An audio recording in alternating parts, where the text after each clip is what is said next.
Yo, everyone. Welcome back to episode 3 of Open It Uppercuts.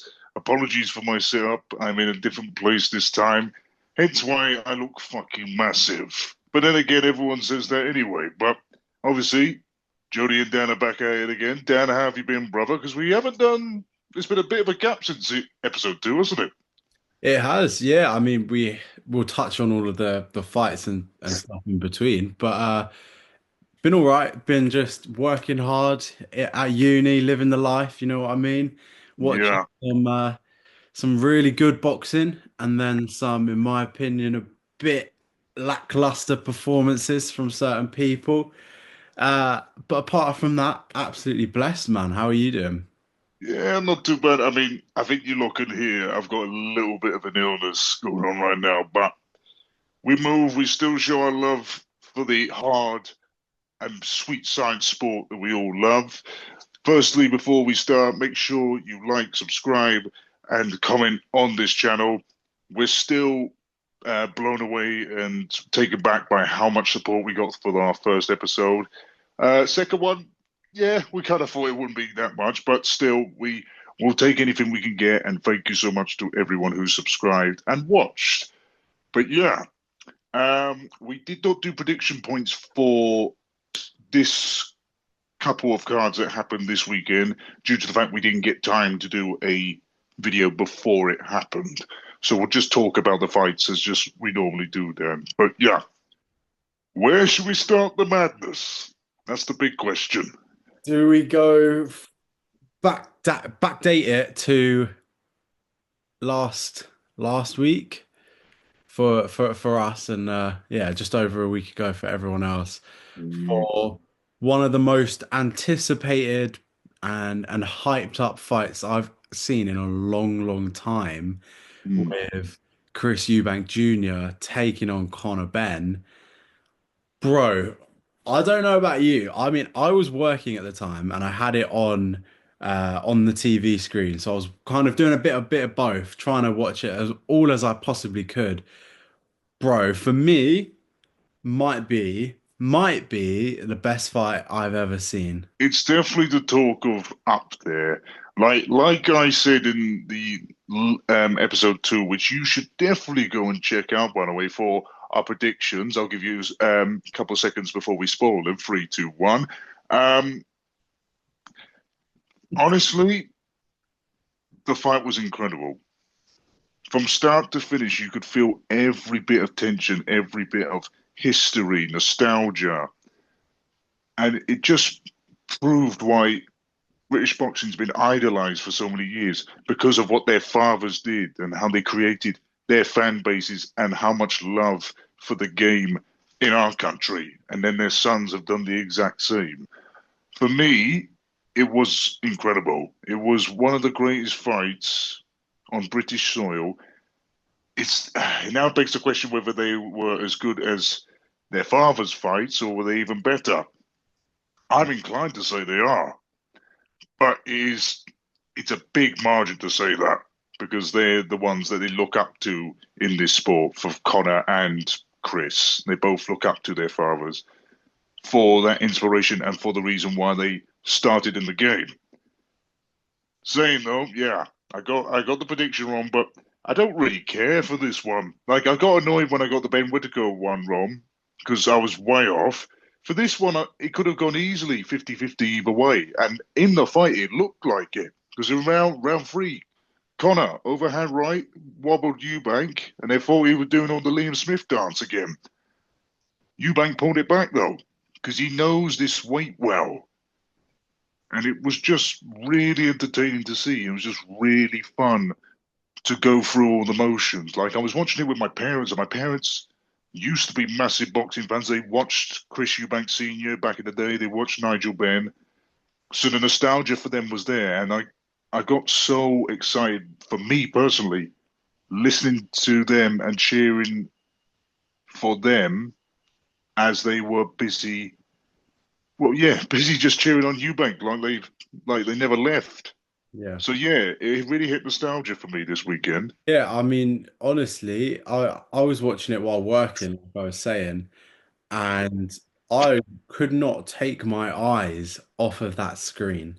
No matter what, I've got people queuing up trying to order a pint, and I'm like, nah, I'm watching. I can't take my eyes off the screen. It was honestly one of the most like back and forth swinging fights I've seen in a long, long time. And like you said, that round three shot from Conor Benn, which momentarily kind of stung and wobbled Chris Eubank, it makes you go, "Oh, here we go. Connor's going to deliver." And we said early on in our previous video, we did say early on that all that power is going to be with Conor Benn, even though he's coming up the weights. All that power is going to be with him early on, but I think the tactician brain of Chris Eubank really kind of, it might not have been the most technical boxing fight in the world, but I think the tactics from Eubank was gonna, towards the end of that fight, put the weight on, really dig deep and land some heavy shots. And you could hear him in that final round. He starts off and he's really making the oosh, oosh, oosh, like really getting stuck in to Conor Benn. And I couldn't have been more happy being from Brighton, supporting Chris Eubank Jr. the whole way. Yeah. Obviously, the prediction points for Dan Talks Fighting is now is 2 for 2 now. I kind of like predicted it like the whole length of the fight. I said Connor would start strong. I said he would carry the power more and he would try and get him out of the gate before round six. The midway point was where I thought Eubank started pulling back into it and then came off strong as well. Which, by the way, both still showed a massive hard determination and effort to even finish that fight. Yeah. Because in the last 3 rounds, they recorded more total punches and clean punches than the entire fight that Devin Haney just had.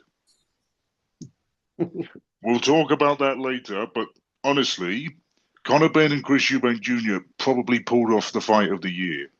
Yeah. And I'm debating whether it was because I was such a big fan of Beterbiev and Bivol, as in the rematch, because I thought that was incredible. Like just the technique, the poise, the determination, and just the tempo from both. They didn't tire Beterbiev and Bivol. Same with Conor and Chris. But obviously, you can see how much it meant to them that they literally were throwing their bodies on the line when they shouldn't have done so. Like you could hear Jonathan Banks telling Chris Eubank to rest in the corner. You could hear Nigel and Senior sitting from their little I won't say commentary booth, but they had like a screen. They were both sitting there together and just cheering their sons on, and they were edging them not to go and clash in again in close combat and in the clinch. But nevertheless, they pulled it off. It's still so hard to debate whether this was fight of the year because you had Buatsi and Smith, you had the Beterbiev and Bivol match, and now you have this one, the rematch. I don't know. Maybe the rematch for these two might even top it because they're meant to fight again in September because Turkey Al Sheikh has said they've already agreed for round two. Insane. Do you know what really stole the show for me and made it kind of the fight of the year for me? It solidifies it. It's just the history, the legacy, the build up, and then WWE style, they set Yeah, I knew this. when Chris Eubank Sr. comes out of the car, it's honestly one of the most craziest moments in boxing. To walk out to simply the best as well. What a moment for both of them. I'm glad they've kind of rekindled their relationship. Hopefully it's on the path and on the mend because the whole build up, Connor had his dad by his side. He had him there. And it was a bit sad to see that Chris Eubank Jr. didn't. And for me, that probably was one of the most encaptivating moments in boxing so far. When you think of the legacy that Senior has had in our country, let alone this sport, It's really mesmerizing. And yes, he can be a controversial figure, and some people is his cup of tea, some people aren't. You get me? But he has honestly cultured this sport and now filled it up with so many new talents that either idolize him or watched him or just want to meet him. Like that's their goal. And honestly, that moment at Tottenham Hotspur Stadium is one to remember. And shout out to Adam Smith because he's the best voice in the game to even capture a moment like this. Like Adam is even a soldier himself for even being here because he had cancer really, really badly. And obviously, probably loads of people watching this or loads of people around the world have had at least someone go through like a serious illness like this. But the fact that he's bounced back and now he's working full time again, he's on the biggest streaming platform, The Zone, and he captures one of the most important moments of the year. And like that, the crowd just boom. It's a moment to remember. Like I religiously watched it like 10 times the morning after because of how good that moment was. Like it's mad. It's mad. I don't know what else to say. It's mad. I'm still in. It's still captivating me now. Honestly, I don't know if you saw, but Eddie Hearn went on to Ariel Hawani's and kind of insinuated that Turkey Al Sheikh had some sort of part to play in Chris Eubank Senior being there. I'm I'm kind of the one to believe that he didn't. I kind of don't want to have that narrative that he kind of got paid to be there. But what do you think on that? I, again, I'm saying with you, I don't care. Like we just want to see Eubank there. We want to see him there for the nostalgia. It is the biggest rivalry in boxing history. Rivalry reborn, like I literally said, and you want the fathers there. If you're telling me that the entrances for Connor and Junior would have been better without their fathers walking out with them, you're off your fucking heads. Sorry, Conor Benn coming out to Ready or Not with his father cheering him on, clapping him, and some of the crowd getting behind him as well. And then Chris Eubank coming out to Still Dre with a whole orchestra and his father's not there. That wouldn't hit the same. I think the 1.2 million pay-per-view buys, quite a lot of them might have just come from Senior even turning up. That's Like probably seriously, that's how much this fight means to not just British boxing, but the sport in general. It's been a while since we've had a card that we can say that deserved to get 1 million pay-per-view buys. That deserved it tenfold. And no, people might say, oh, the undercard wasn't very good. The undercard was fine. It was a British boxing card. We had new stars. We had surprising results. Yep, some people were getting on in age, but everyone does. Boxing's boxing. It was just an entertaining night with or without your opinions of whether it would have done better if Senior or Nigel weren't there, and also whether Turkey Al Sheikh paid him. It doesn't matter. He was there. End of. We don't need to carry on this topic about whether he paid him or not. Percy, yeah, I don't think he did. I don't think he did. I want to believe that Senior turns up for his son because that post-fight interview afterwards, he was just talking about how passionate he was for his son even stepping in and following his footsteps, and then just he's proud to be there. He also said Rastafari, but we're not going to go on that bit. he's certainly a character, isn't he, he's like a movie character, he? Yeah, he really and is. he's always going to be a nation's treasure. So thank you, Senior, for coming at least and making it so much more special than it already was. 100%. You mentioned the undercard. Are there any of the undercard fights that kind of took your eye and stole the show apart from the main event, I obviously? think you already know who I'm going to say. Go on. We have finally got a cruiserweight British champion who I believe can go all the way, and that is Viddal Riley. And some people were saying, in fact, someone actually had a pop at you saying, "Oh, have a little bet and see." Oh, Chef Clark takes Viddal out.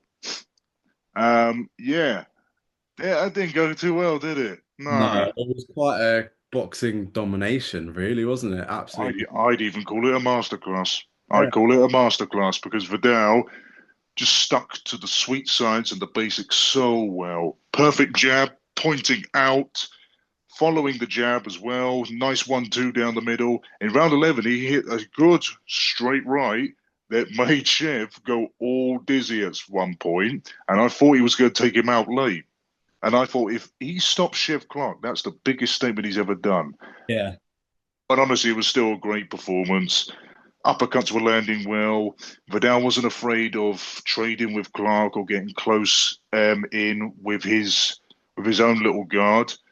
But it worked really well in his benefit. It worked really well with getting the uppercut a little bit closer because sometimes I feel like Viddal doesn't find the mark when he goes down and up. Yeah. So it was nice to see that he was trying to engage with Chev. Chev, meanwhile, he did land some clean, good hits on Viddal, but it never wobbled him. Yeah, Viddal for me, better tempo, better volume, lost the fight. And I know you're going to probably say the same thing, but I want to hear what you've got to say. We're singing from the same hymn sheet here. I can't lie. I haven't been paid for that bet, you know. Oh, Stanley, you need to be getting your money out, boy. The guy's running scared of paying me for it. Honestly, Vidal impressed me so much in that fight. I can't lie. I was a bit worried. I'm not doubting him. I was worried that if Chev landed, it's going to really test him. And then when you haven't seen someone kind of push through those big shots and come out the other side, you've got that niggling doubt. But honestly, Vidal just nullified every threat that Chev had.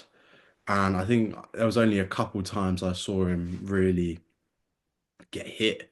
And I was like, this is quite impressive from someone who's stepping up a level as well. It's not like Vidal's been fighting at this level now. He was the one stepping up. And I don't know if you watched the pre-fight press conference where Eddie Hearn's bigging up Chev Clark and giving it all the big un about Chev's world class and Vidal is he was calling him the wrong name as well. He was pronouncing his name wrong, and I don't know if that was on purpose or he was like Vidal.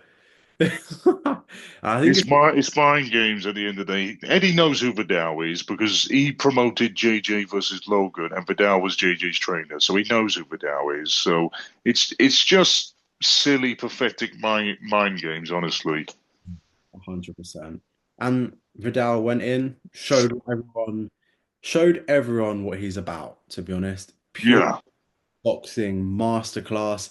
I've seen comparisons, right? I've seen people comment about similarities between him and Muhammad Ali.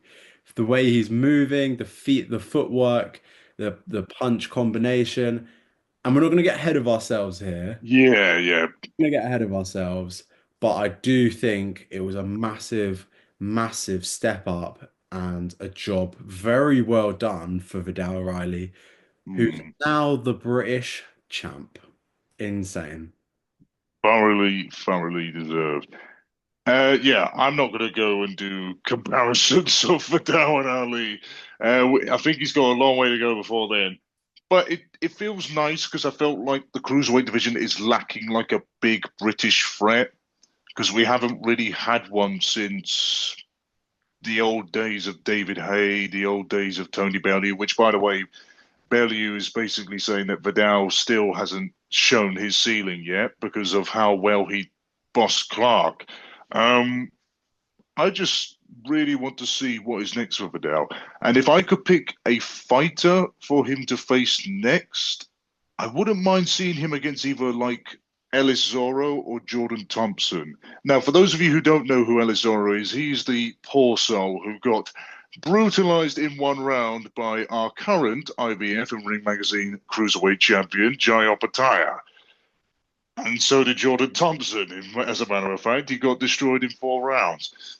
But Thompson, for me, would be a more challenging threat for Viddal, seen as of the height difference, because Thompson, for me, looks like he's got the build and the stance and the reach and kind of the technique that should really be in heavyweight, I'll be honest. But the fact that he's in cruiserweight makes it a little bit interesting because he's not too heavy. He doesn't boss it, everyone around with his weight. He's a very slick quick move fighter, like dodge one way, hit with another. So yeah, it'd be interesting to see how Vidal would cope with that. And Thompson's a good fighter. Thompson is a very, very, very well polished southpaw. But that being said, Vidal has gone up against taller people before, but not to this level. So it is a big test, but it's one I would like to see. 100%. And I saw True Geordie Yeah, basically make the comment that he thinks it should be Chris Smith next, but I don't think Chris is looking for that title shot again. Do you know what I mean? I don't know if he would kind of entertain a Vidal fight at this point in time unless Vidal kind of gets another big win behind him. Vidal is still climbing through the ranks. For me, Billum Smith is still there. And by the way, massive congrats to Billum Smith for a great performance against Brandon Glanton on the same card. Very tough fight, actually. Glanton started off the better of the two and actually landing really good left hooks at close range, but then Smith actually showed his levels and he showed out at the very end. I think the fight for Smith next will be Jai Opetaia. That's the one he wants. Is it the smart decision? No, because he's gone through 2 wars with Glanton and with Zerdo Ramirez. But if anyone can really show their heart against Opetaia, it would be Smith. So, yeah, we'll have to see how that one goes. There's not much to talk about because there's no contract negotiations for it. There's no purse bids or anything. There's no show bids. Not really being discussed at the moment. I think they both just want to take time off. Opetaia's got a fight coming in June. So yeah, they might just put that one on the back burner for now. For now, anyway. Yeah, I think you could be right with that one. I mean, I think everyone around us, especially in the kind of influencer scene, has seen Vidal and his progression going from training KSI, training Deji, Gib, etc., transition and dedicate himself into the professional boxing rank, improve right up, win the English. Well, it was vacant, wasn't it? His English title, I'm pretty sure. Um, then he won and has claimed a British title now. We're excited to see him push on and go up to the top, and we know what his capabilities are. I think True Geordie, when he made the thing about CBS next, he's getting a bit ahead of himself. He's backing his guy, backing his boy. Yeah, And I think with someone with Vidal's capability and class, work your way there. There's no need to jump yeah. and chase the glory straight now. He's still young. He's only 27, so he's got plenty of time to develop his boxing career and move forward with that. But Mm. also on that card, we had some other fights. We had Anthony Yard. What did you make of his performance? He's still really controversial for me. Not as in like terms of he's a very controversial person or he's causing bad stuff behind the scenes. He's a very on and off fighter, and I don't get why. Ever since he's lost to Beterbiev, he's just gone like this. He's waving up and down. And fair play to Lyndon Arthur. Arthur actually turned up ahead of how he was in the second fight, where he got stopped in 4 rounds, and he went all the way, and he actually was landing good shots on Yard to start off with. I personally thought Arthur might have done enough from the first half of the fight to actually get a good claim for a draw, but apparently the judges just like Anthony's tempo and rate a little bit more. But yeah, I don't see Anthony Yard challenging for a world title again anytime soon. If you want to make a big blockbuster fight for him, let him fight Joshua Buatsi. Yeah. With Buatsi coming off a loss, he needs a big turning point, and if he stops Yard, that's the biggest turning point you can get because whether he is going to look for challenging a world title or not, recently, Anthony Yard is still a big name in this division. So if you stop him, then you nearly have got a freeway ticket to getting close to the undisputed belts. But yeah, we'll have to see how that goes. I feel like Yard will struggle against Buatsi because of how vivid and dangerous Buatsi is at close range, especially them right hooks that Callum Smith had to deal with in his last fight, and the uppercuts. I don't think Yard can take uppercuts very well because it showed against Beterbiev and it showed against way back against Kovalev. So we will see. We will see. Now, Dan, I think it's time that we bring the talk to this weekend. Now, obviously, guys, if you're a relative and well-known boxing fan, you know that this weekend would have been Cinco de Mayo weekend, but I've decided to rename it. It's Stinko de Mayo. You had to go. Because every fight or main important fight this weekend has sucked. It has royally sucked. Apart from Teofimo, who actually did a good performance. So let's start off with the ring card. So it was a triple header between Ryan Garcia versus Rolly Romero, Devin Haney versus Jose Carlos Ramirez, and Teofimo Lopez versus Arnold Barboza Jr. Dan, which one should we start with? Because this is going to be interesting. Take your pick. I mean, the one that I was most interested to watch was Devin Haney. And I was so, honestly, Jody, I can't explain to you how excited I was to see him back. I wasn't. I know, but I was like, I'm so curious about how he's going to return to the ring as a fighter after everything. After kind of being battered and beaten up by Ryan Garcia, I was waiting for some comeback performance from Devin Haney to him to boss that fight and dominate and outland and outstrike, and I was just left falling asleep. I'll be so honest. It was one of the most boring and lackluster performances I've seen in ages, actually, in a long, long time. There was hardly any punches thrown. They were running around the ring the whole time. My Instagram and Twitter feed is just constant memes of them running around the ring and Devin Haney just running. I I was just left so disappointed. And yeah, Devin Haney's got a lot to play as being a part of it, but as the opponent, you have to stick something on someone who's running around and not wanting to engage. Yeah. And I don't think he brought anything. I don't think he wanted to win. I think he was just there for a payday. Honestly, it was just a complete shambles of a fight. Yeah, I get that, 100%. I get that. This is what he did bring. He brought his elusive footwork, and he definitely brought his cardio. What he didn't bring his ring IQ. He didn't bring his power behind the gloves. He didn't bring his targeting system that he loves going to different targets, either on the body or upstairs. He didn't bring his changing of positions. Well, I say positions. The actual stance. He didn't change of his movement of the stance, and he barely threw anything. Like, let's go back to the point I said. The last 3 rounds of Eubank versus Benn last weekend were more than the entire fight between Ramirez and Haney here. And Ramirez was trying to engage, but just couldn't. He just couldn't do anything because Haney was on his treadmill. He was just running. And here's the thing: I don't hate Devin Haney, but he's one of the most controversial figures because of stuff like this.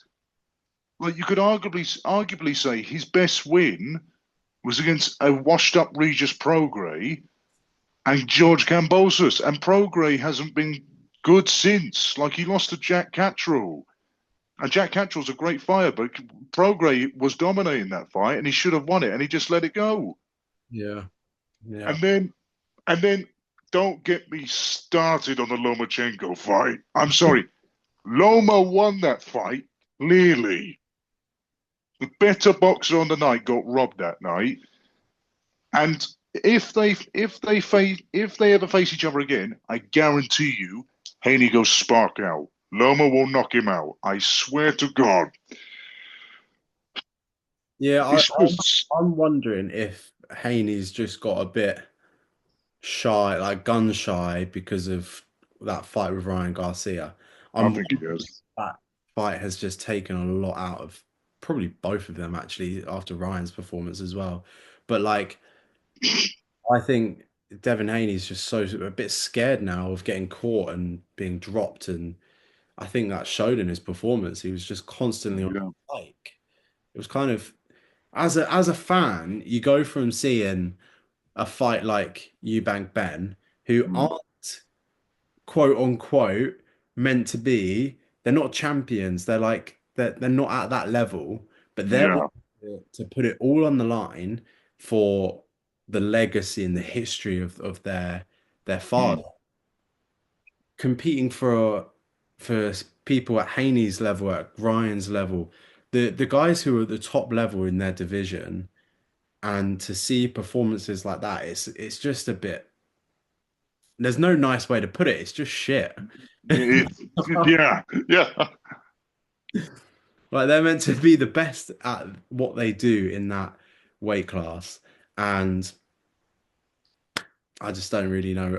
I have no words for it. I was falling asleep. I stayed up to watch it, and I wish I hadn't. I really wish I hadn't. Can I be honest, Tim? I can't lie. When Haney was on, that's when I fell asleep. Like I literally turned off the TV and went to sleep, and I was like, I'll watch this in the morning. Haney's bound to win and put on a good performance. What do I get? Scooby Doo running around from a ghost. Not good, is it? Honestly, Not good at all, honestly.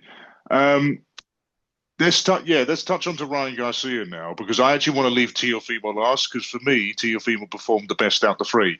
Mhm. Obviously, because he got a very convincing win. But for me, I would say Teofimo had probably the most challenging of all opponents. But yeah, let's go on to Garcia.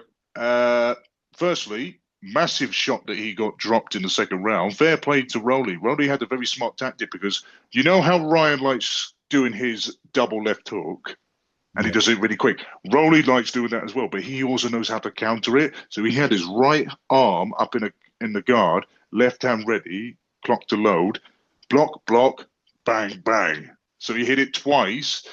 Second one did hit Garcia, block going down, but the first one was enough to just take him off his feet. Really good knockdown. It did actually shut up a lot of people sat around at ringside, especially Shakur Stevenson, because he was cheering Garcia on. They were like, Shit. Yeah. yeah. No one was So expecting that at all, were they? no, I won't. Because we've seen like performances against Pitbull, against Barroso, against Tank. Like we know what Rowley is capable of, or sometimes not capable of as well.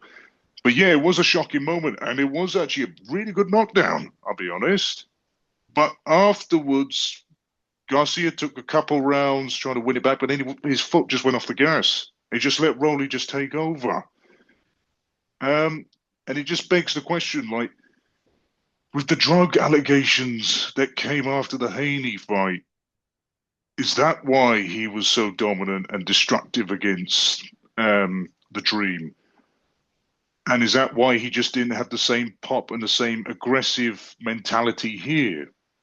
Like, Dan, what do you think? Do you think it was the whole drug allegation thing, or do you think Garcia just did not turn up on the night? I honestly genuinely think it could be a mixture, if Yeah. you will. I think personally, I do believe he looked a lot smaller in the whole build up and he looked skinnier and less muscle dense Hmm. in this build up. And I noticed it early on and I saw a couple comments about it too. And I was like, okay, interesting. We'll see how he goes with it. Then the performance on the night, I didn't. I thought he had moments where I was like, okay, this is good from Ryan, but I just wasn't.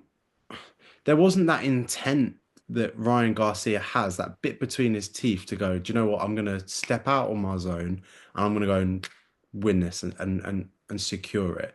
Because he had Yeah. an opportunity here, main event, Times Square, like a big platform. Then you win. You've just seen Devin Haney win as well. This sets up the big rematch between the two. Was it the pressure? Who knows? Was it where the fights were taking place at Times Square? I think he might have come out and said that he was a bit thrown off by where the fight was and how it Mm. took place there, which I do understand. It was a bit crazy, a bit random that it was just in Times Square, to be honest. We'll get on to that. We'll get. I want to touch on that because there's some things that niggle me. We're getting sorry. I'm sorry, guys. We're getting really depressing today, aren't we? Because we're just arguing about everything. Eubank and Big Well's our only positive note so far. But I do think that the fight between uh, Ryan Garcia and Devin Haney has probably taken a bit too much out of both of them.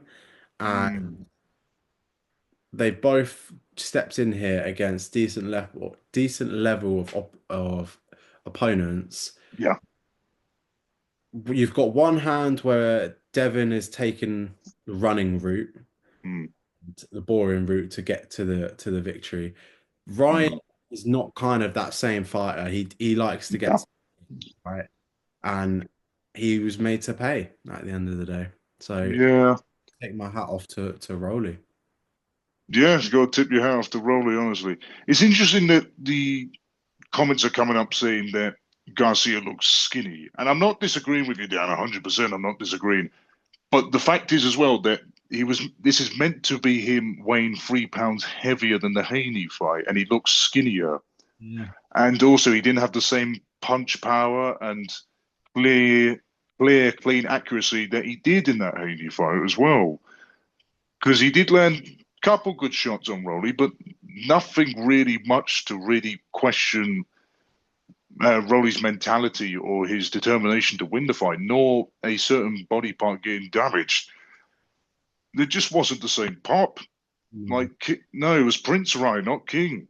Like there just wasn't that mentality there to go and dominate Mm. because you've been out for a year. You haven't had any big opportunities for a year because you've been banned around this drug allegation. You've been in the gym, as you say, working hard, perfecting your craft, and sharpening up every little tool that you already have, and then just fall a little bit flat. I still will give Ryan credit because he at least tried to exchange, which was more than what Haney did for the first half of his fight. That is true. Yeah. But yeah, I don't know where they're going to go. I would like to see Haney versus Tiafimo. I think that would be a good fight. I don't think that will be jumping into the Garcia rematch as of now. I think Ryan's got to try and get his name back up under the spotlight again, especially after that performance. Yeah. Should we move on to Tiafimo now? Because he's the only positive light for me there's actually on this card. Yeah, I mean, for me, he was. I enjoyed his whole build up to it as well. Coming in with the mask, creating a bit of a jokey and different look to everyone else. Everyone else is kind of up on the stage, serious, ready to box talk. Do you know what I mean? When you've got that simple, yeah, I've trained hard, I'm ready to fight. We'll see on the night, etc., etc. He came in laughing, joking, bit different. I saw he was hanging around with Dean the Great as well. Being around the whole influencer and Dean the Great, it's brought that kind of different eyes to him as well. And the performance was just quite impressive, actually. Um, I couldn't really fault it. I enjoyed every single part of it. And I think you need characters, and he made me laugh in the whole build up. I can't lie. He made me laugh. He made me invested in him. Obviously, the rivalry between Haney and uh, Garcia was there anyway, so you're invested in them. But Tio really made me want to watch him and root for him in that build up. So yeah, I thought his performance was quite good. He was so entertaining for Fight Week because when they had the round table segment, he was really getting under Haney's skin, and it just was really interesting. Hence why I pitched the idea for Haney and Teofimo to go against each other in the future because I feel like that'd be a really good fight at welterweight. I can't lie. Uh, for me, great performance from Teofimo. He did have some adversity, like Barbasa was landing good, solid right hooks and left hooks to the body and back upstairs between rounds 4 and 6. But Teo came off strong, came back out, and his footwork is sublime. Like Yeah. he really turned up to show up and show out on Friday. Like he really put on a really good clinic. And so I'm actually happy to see that. So I would not mind, again, like I said, I wouldn't mind seeing him face Haney next. If not, go for the other belts. Go straight at it. I cannot see any falter. However, he does need to stay clear of Jerron Ennis for now.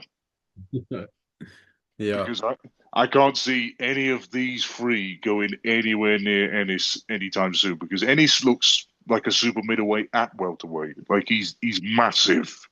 He puts on so much muscle. So we just need to see what happens for Lopez next. But talking about the event, I for one did not like the whole way they set this up. Like I am all for new ideas. Like if you want to try and make boxing creative and bring a new idea to sport, come, you're on my good side, yeah. But the fact that they had players warming up in a hotel, getting in a taxi, driving to the spot. I know the hotel was right next to where they set the whole ring up, but it's just weird. It's just really weird. And then they're coming out, and then they're walking through like a ramp, and it's like the thing is, it wasn't even all of Times Square shut down. It was just like a little triangle bit, and there was hardly any people there, so it did not really feel like it was a venue. No, I mean the whole picture beforehand, the poster they made, and it kind of looked like it was going to be open to the public, and everyone was going to be surrounding the ring, and it's going to look Yeah, really, really cool. But it and was kind of all blocked off. yeah. Bit weird. It is really weird. It was really weird. Again, I like the idea and it can be done properly and it can become a success, but the way they did it, it just faltered. Now, if Ring are going to try and divert to a wider audience and try and put boxing into more iconic or public places, then you need to do it around a certain system. Like there's rumors around that they're going to try and do one in Alcatraz prison. So Yeah. that is interesting for me because if they set it up the right way, that can really fly off. That can really kick off. I've understood apparently they're trying to contact Nate Diaz to possibly fly on that card if they are going to do it. But yeah, we'll just have to wait and see because ideas are ideas for now anyway. Mm. But that's my take on the card, and I think you probably feel the same as well. Completely, to be honest. And I mean, I thought it was a really cool idea, just like yourself. I was so excited to see this happen, and it ended up just being a little enclosed fight arena for people who are lucky enough to be on the guest list. You know, it was Oh, bit strange for me, but I wanted to throw a potential matchup out there that I do think could at some point come through, and it's that Conor Benn is going to be dropping down in weight again soon, and I couldn't actually put much of a better choice together than Conor Benn and Ryan Garcia. I think that yeah. absolute firefight. They had a little interaction I saw before Ryan's fight like on the weekend. And I don't know, Conor Benn was there quite a lot. He's obviously involved now and yeah, Wade was interviewing him and I saw all of that and he's just around the whole thing and I don't know, I think that would be quite a cool little matchup. I think that's a perfect matchup in Aussie in like gelling of styles. Ryan's a very quick counterpuncher. Connor's just a brawler. Like we've seen it on the big stage. Conor will just swing and swing and swing and swing until he takes your head off. Yeah, you could call it the drug allegation bout. Oh yeah, quite literally. No offense to both. No offense to both. They're both coming from adversity. They're both trying to get their careers back on track. I, for one, think that's a great fight. I would love to see it in England and sell out maybe an O2 because they're big enough names to do that. Garcia's got a big following to come over. Conor's got a big family following. So yeah, I think that'd be a really good fight. I would love to see that one. Oh, absolutely. Couldn't agree more. Oh yeah. Mm. Moving on to last night's card, which was better. It had a crowd. You could hear them. You could very clearly hear them. Firstly, a couple of touching notes on the undercard. Fair play and congrats to Richard Riakporhe getting his heavyweight debut as well. I've always enjoyed riding on the midnight train. Not like that. Pause. Um, Coley versus a Jagba. We'll just touch on it quickly. I liked the fight. Some people don't. Some people thought it was a snooze fest. I thought it was a really good fight. I also think that I think a Jagba did enough to win in my book because for one, a Jagba had footwork and he actually was moving defensively, which is a rare thing if you are a FA Jagba fan. Uh, but yeah, Bacoli did well to keep up with his pace as well, considering Bacoli's still weighing 300 pounds. Um, it was a good fight. For me, that was probably fight of the weekend. Not saying much because the tempo was quite slow, but it was still enjoyable to some degree. Main event: Canelo versus Skull. Uh, Honestly, I didn't stay up to watch it, and I've only watched the highlights today. Hmm. I saw something reported that it was the lowest punches thrown in a 12 round fight in 40 years or something like that. Um, I don't really know what Skull's plan was. If he was just going to try and make Canelo miss the whole night, and he had a bit of a weird smile. I don't know if you noticed that he had a weird Hmm. smile every time he kind of either took a punch or made Hmm. Canelo miss one. Uh, just a bit strange. I mean, what I want to get your opinion on this. One of the scorecards was 115, 113, and another one was so wide it was like 118, 109, something like that. How can boxing be scored so differently? I am so confused. Both have given it to Canelo, but Hmm. one has it 2 points different, the other one has Hmm. it 9 points different. It's so confusing and baffling to me. But Canelo, the main thing to take away for me is that Canelo and Crawford is now set in stone and going to be happening next. That's the one thing I can take away from that performance, that we do have that fight, and Canelo kind of looks the smaller guy when they were facing off. What do you think? Yeah, yeah, yeah. I will get onto that. I promise, bro. Like, fam, I will promise.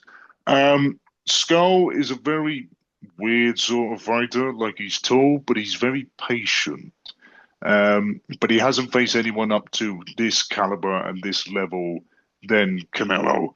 Canelo, he got really frustrated in the fight. You can clearly see because at round eight, there's a specific moment where Skull is backed up in Canelo's corner, goes for a jab. Canelo clinches with him, about to hit him in the back of the head, and just angrily hits a couple body shots before whilst the referee's saying break because he's so annoyed that he's not exchanging with him.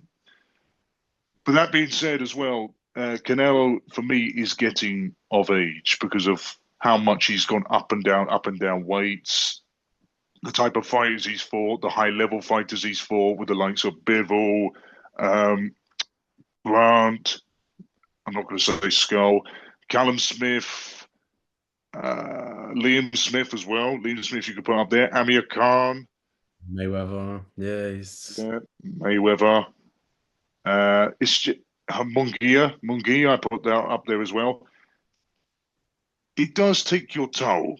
It really takes your toll on your body if you keep on jumping up and down weight classes. Like, remember when he wanted to go up to cruiserweight?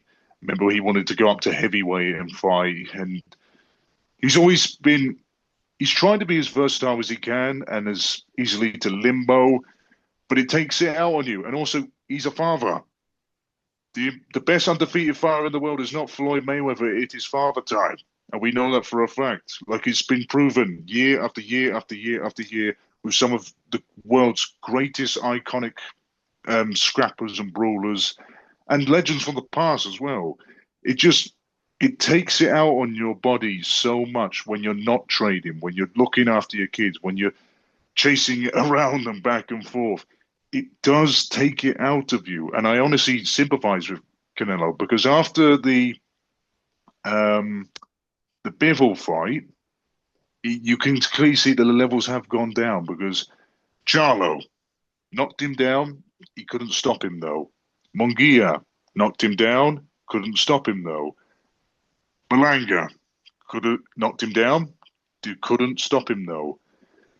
With Skull, he tried doing it. He didn't knock him down. He couldn't stop him.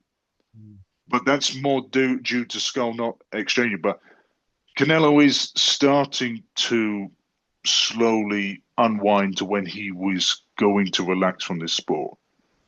Now, regarding your point on the judging, I think people forget that the judges are humans. They are looking for different things because they all have different opinions and different thoughts of how judging should be done in boxing.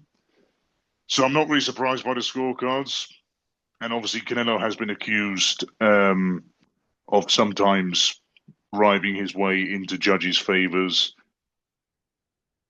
But I thought the scorecards, the one that was completely 9 rounds, sounds a bit more genuine to me because of how the fight went. The 115, 113, no idea. But everyone has their different preference. As long as the right outcome is delivered, that's all I care about at this certain point.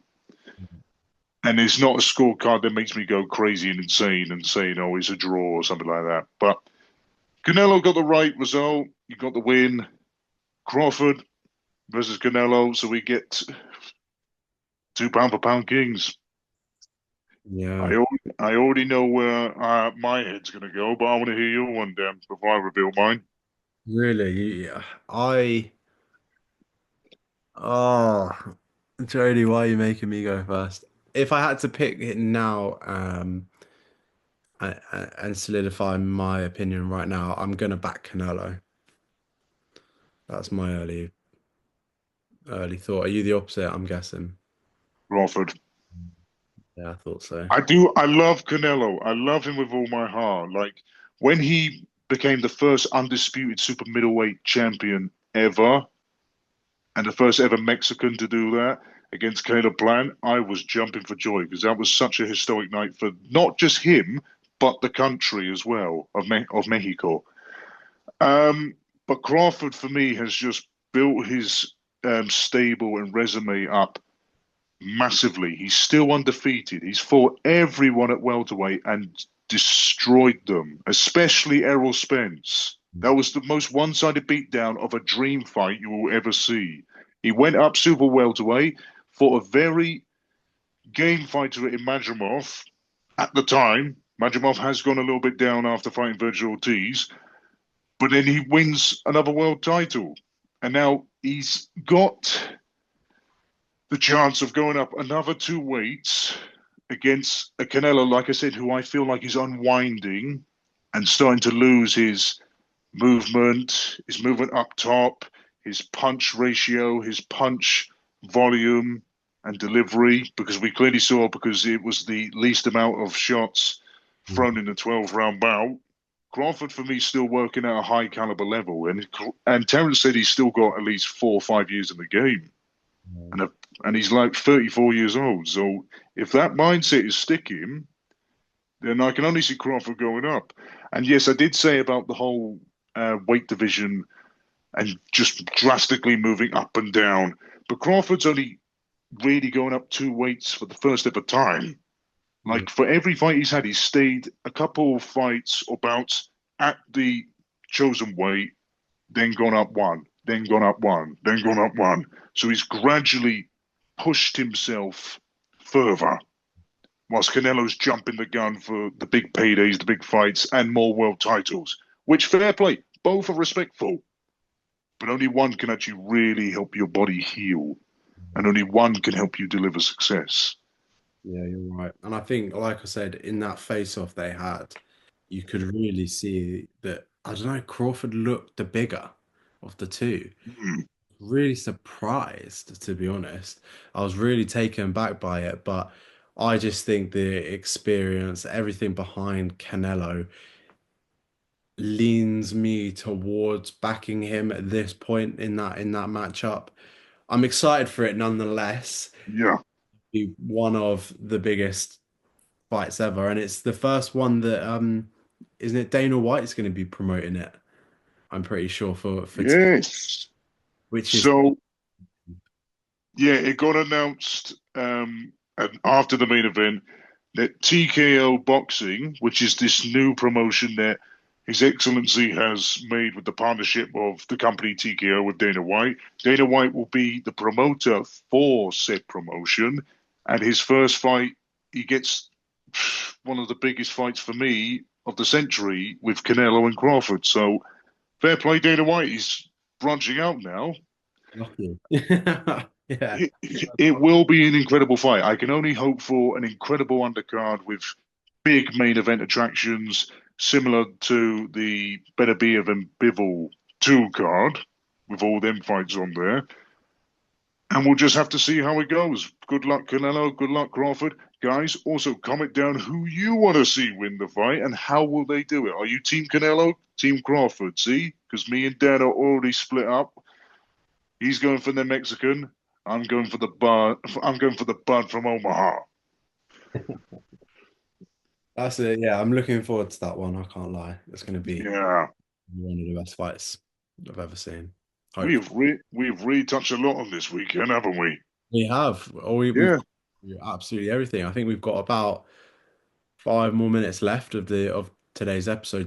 Did you want to touch on the Usyk and Daniel Dubois? I've got it written down. Yeah. The undisputed heavyweight championship of the world. Look, even so much that my phone just dropped. That's how much excitement is for this again. A low blow brings so much show around the world because of how controversial that shot became and how viral that shot became. Because now it leads to a sold out Wembley and a chance for history. Daniel Dubois could become the next undisputed heavyweight champion of the world and the first one in Britain since the time of Lennox Lewis. Crazy. If he does this, and by the way, Dubois is on a monster path. If he does this, history book flames on the name from this fight alone. And let's go back to a couple of years where Dubois was struggling against Joe Joyce, and then he fought Usyk and lost, and Yeah. then racked up wins to now where he's looking untouchable in the heavyweight division in Britain. Dan, do you think he gets it done this time? Unfortunately not. I think I I build him up so well, and then Dan's like, nah, probably forget not. about. I hope he does well because his demeanor and his character just is I don't think he means to be funny, but it's not he's quite funny. Just his mannerisms and everything, the way he operates, it just he's quite a funny guy to listen to in the build-ups. And in the build up to this one so far, they've had a couple interviews and about it and everything. And it's just very fascinating to me, and I hope he does put on a great performance. But with Alexander Usyk, you're going up against a fighter of a lifetime. Do you know what I mean? A generational fighter, someone who's unified everything and undisputed. He was the undisputed cruiserweight, undisputed heavyweight. Like, He was Olympic gold medalist as well. Let's not forget that he yeah, dominated the Olympics. He was a threat for so many years in the amateurs. He was a gold medal winner in his own country. He was a gold medal winner in the biggest Olympic Games back then. And then he came to the pro scene and dominated every single person who's been put in front of him. I just can't go against Usyk at all, to be honest. And no matter who it is on the other side, uh, Daniel Dubois has got a big step up. And is he capable of it? He's capable of putting in a good performance, I think. And I do think he's capable of landing some good shots on Usyk. And there's that whole controversial, was it a low blow? Was it not a low blow? But I think Alexander Usyk's going to probably take him to boxing class, to be honest. I mean, I can't really disagree with anything there. I'd see his thing. I love both with all my heart. Like Usyk has become more than just a boxer for me. He's become a symbol of freedom because of how much Ukraine has suffered for the last couple of years in the war with Russia and everything. He has dedicated and carried his country's honor and its freedom on his back, showing that you can come out of the darkness, fight into the light, and live the dream like the best way you know can. And no one can control that. Usyk, for me, is up there for one of the greatest of all time already for me. And I know people may find that controversial. I don't care. He has proven to me enough that he loves this sport and he knows what it takes to be this sport. Like with the likes of Ali, Frazier, Foreman, Lennox Lewis, Mike Tyson, all the big names, George Foreman, all the big names who made the heavyweight division the most must-see television sporting fights that you will ever see.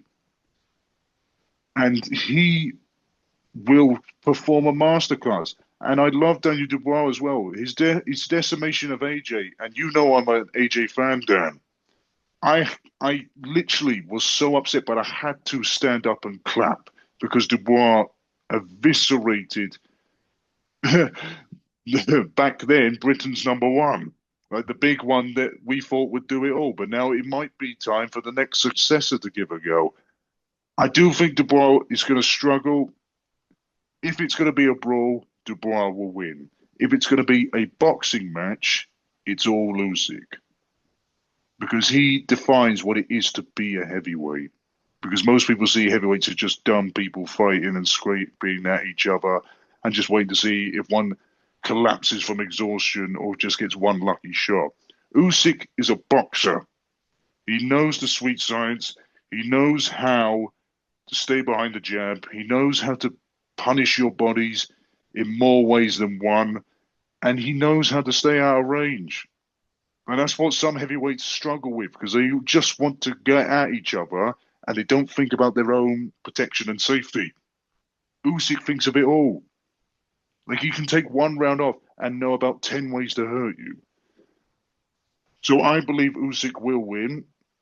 I'll give an early prediction now, but this won't go as prediction points. I will say Usyk either will get a unanimous decision or he will stop Dubois, similar how he did the first fight, with just enough pop, just enough flurries, and just eye-catchy shots that Dubois doesn't see coming, like the jab that dropped him. I think he will stop him round 11, so a late stoppage, TKO. Nice. Yeah, to be fair, I can kind of my brain's saying the similar sort of things to you, to be honest.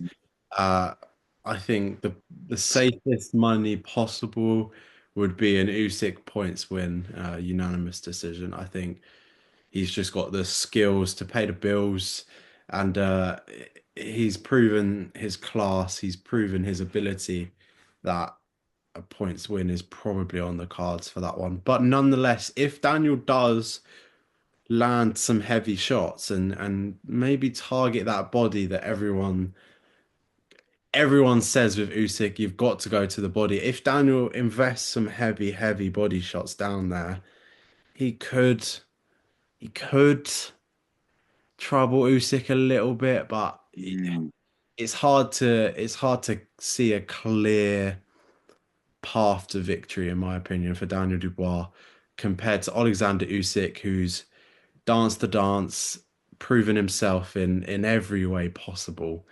That mm. it would be smart to side with Alexander Usyk. Yeah, 100%. We will have to find out live on the zone for Queensberry and Riyadh season on the 19th of June in a sold out Wembley Stadium, Ukraine, UK. Part two, plenty more to do. And like I said, the low blow has created a second part to this show. So now you are going to be watching from the comfort of your home or live at the stadium to see if Britain will finally, after so many years, could get a sniff of undisputed glory once again since the time of Lewis.